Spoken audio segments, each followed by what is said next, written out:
आपण मराठी राज्य भाषा झाली पाहिजे म्हणून लढतोय, पण मराठीसाठी लढणारे किती आहेत?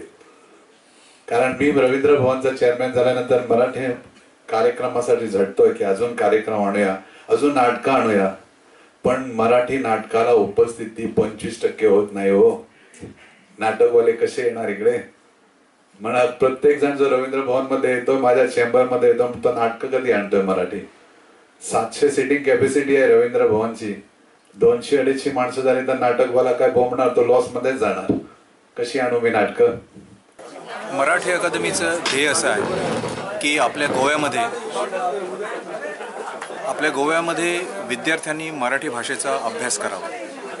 मराठी भाषेचा अभ्यास करण्यासाठी त्यांनी किमान दुसरी भाषा म्हणून का असेना मराठी विषय घ्यावा आणि या विषयाच्या अभ्यासातून मुलांचं वाचन होईल. या मराठी भाषेतून ज्याला सांस्कृतिक संचित जे आहे आपल्या गोमंतकीयाचं ते भाषेमधून त्यांना मिळेल आणि त्यातून मराठी साहित्य, मराठी कला, संगीत, नाट्य हे सगळं जीवनाचा भाग बनून जाते.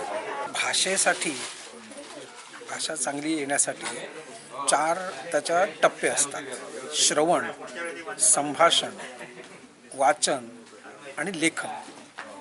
हे केवळ प्राथमिक स्तरावरच नाही किंवा बालवाडीमध्येच नाही किंवा हायस्कूलमध्ये नाही, तर आयुष्यभर खरं म्हणजे व्यक्ती स्वतःच्या विकासासाठी या 4 गोष्टी जर आपण सतत करत राहिलो तर आपल्या भाषेचाही विकास होईल आणि आपल्या व्यक्तिमत्वाचा सुद्धा विकास होईल.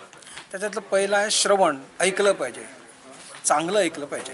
अनेक चांगल्या गोष्टी आज सुदैवानं आपल्याला मीडियाच्या माध्यमातून, कॅसेट, CDs, पेनड्राईव्ह आणि सोशल मीडियाच्या माध्यमातून खूप चांगल्या गोष्टी येत असतात. त्याच्यातलं वेचून निवडून चांगलं ते सतत ऐकलं पाहिजे.